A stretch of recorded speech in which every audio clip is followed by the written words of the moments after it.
Hello, ladies and gentlemen, boys and girls, X-Wing players, and anyone who is potentially interested in X-Wing.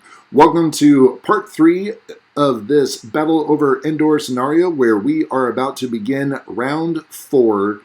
And as you can see from earlier, Commander Orrin is first player, and he is dropping an ion bomb, and he's also going to be dropping a proton bomb. It's as though he expects Wedge to go ahead and fly down in that direction, but we will see how things go ahead and play out. So we have some pilots that have not made it to this point, and we have only Kendi, Tycho, and Wedge remaining for the Rebels. All the Imperial pilots are still on the board. So, in which case, you can see that in systems phase, we're having Moss go ahead and do his system boost. And then we will also see other things occurring, such as a boost there for Sunterfell. And now we're going to go ahead and see what maneuvers are going to come up first. But some people may be asking, why are there still a whole bunch of Empire pilots? That's because the objective here is to destroy the bridge and the turrets surrounding it. There's a bump from Commander Orrin right there, and in which case there is a damage that did get dealt at that point in time. So Scythe 6 takes a bump damage and a strain because he was close enough to the fire supports where he rolled a focus, and that gives him a strain.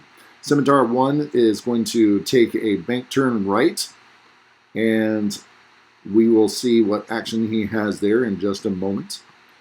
But we're going through some other things here just to see what all is taking place on the board so that we can see Moss taking a 2-bank maneuver there. And he rolls for it. Then he goes ahead and barrel rolls away from that marker, apparently not taking any damage. Scimitar also following his other Scimitar pilot, and he will also do a focus, it looks like. And he rolls for it. So Scimitar 3 is taking damage from fire support there. So as you can see, those fire support things are very useful, especially when you have a crowd of Imperial ships around them. You can see that Kendi there is taking a focus, finally getting Kendi back on his stand there.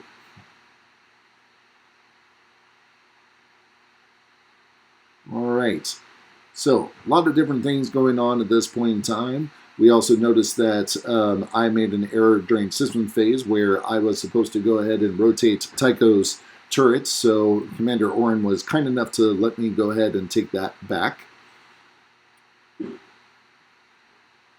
Now, in which case, ladies and gentlemen, what you can see right now is that there are 2 obstacles on the board that weren't on there previously, because that is the mark where previous turrets did exist. So we're going ahead and watching as Kendi is taking a focus and then is boosted and is depleted as well.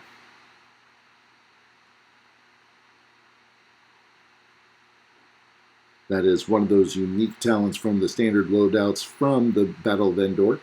Major Mionda going ahead and making a roll, and he is now strained from being too close to that fire support. I believe that is the last of my fire supports available. The Imperial player gets to take away the fire supports. You start with 3, and then at round 2, 4, and 6, you get to take away 1 each time.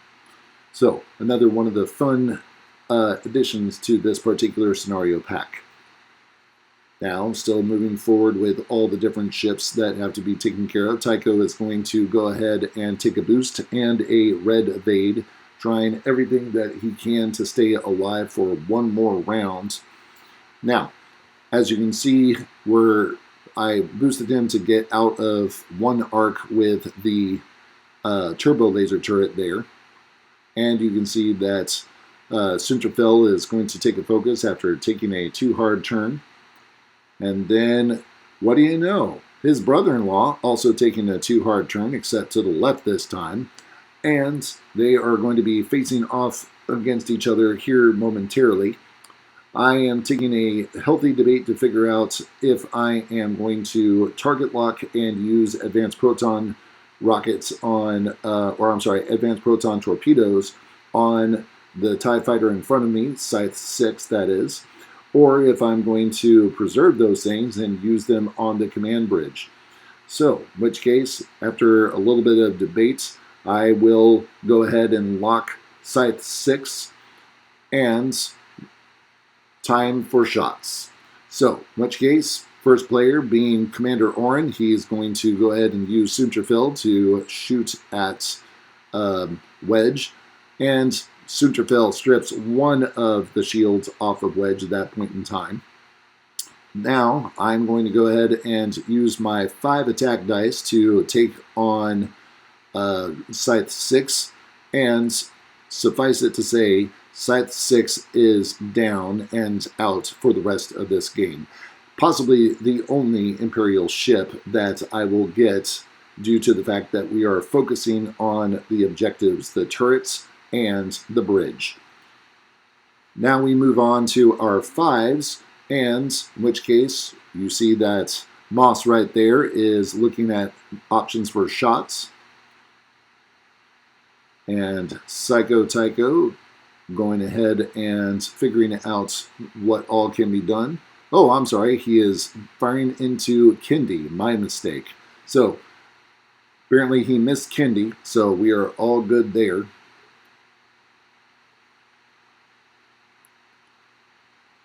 Now we're looking at, does Tycho actually have a shot in arc? And the answer is no. So that boost may have cost me a shot on the turret. However, we're still trying to see if I don't have Tycho lost during this particular round. Okay, as you can see, another proton torpedo has been fired. And even though I was able to avoid 3 of the 4, Psycho Tycho is now dead at the hands of Scimitar's proton torpedoes. So, in which case, ladies and gentlemen, we now move on to our next attack. And Kendi hitting the turret for 3 damage at this point in time. Got to whittle it down as best as we can. So, now we have the turrets going ahead and taking fire onto Wedge. And turret 4 misses Wedge.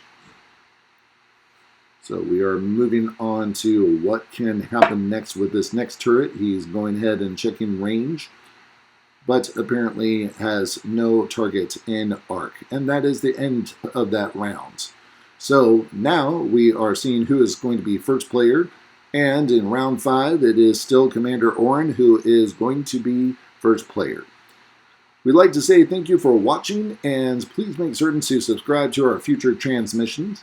Click like to the videos that you like, and the more videos we see likes on, the more videos of that nature we will create. Help us out, because we need you to spread the word about us so that we can continue to grow, and we very much appreciate your support. Please make certain to share this with a friend, and hopefully they subscribe as well. So, Moss now in the movement for taking a 3 bank.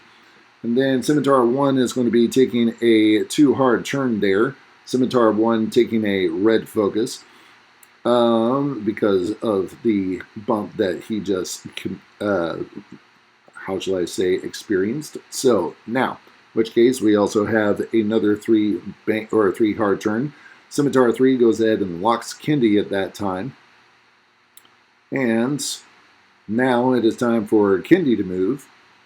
And Kendi has a special ability using R4P to allow me to do a red maneuver as a white maneuver. So we go ahead and flip it on around at that point in time. He's still stressed, so he won't be able to take any actions. And he's right behind that turret, so he can actually do a couple of things about it. Major Beyonda is taking a 2 bank turn right, and Scimitar 1 takes a damage from fire support at this point in time. So now Major Beyonda is going to go ahead and take a focus. Sunterfell is going to perform a 3 Seniors loop, or sloop as we prefer to call it. And Commander Orrin for Sunterfell is taking the damage from that fire support. And as you can see, BatMando is moving Wedge forward 2. I was debating, do I go ahead and try to do a barrel roll at that point in time, but it wouldn't put me out of Sunterfell's arc. So in which case, we're going to go ahead and stay there and simply focus so that we can take a better hit. And also, I'm locking Scimitar at the same time. So now we're going to see what attack comes on to Wedge from his own brother-in-law, man. I'm just telling you, don't show up to this Thanksgiving dinner. You don't know what you're going to get. Sunterfell takes a shield and adds a hit onto Wedge's ship there. Wedge now going ahead and firing at the command bridge and rolling again with a marksmanship, So Wedge hits the bridge for 2 damage at that point in time. Then we shall go ahead and see what else happens here on the other side. Major Beyonda takes Kendi's shield at that point in time. So now we're going to go ahead and see Scimitar miss Kendi as well.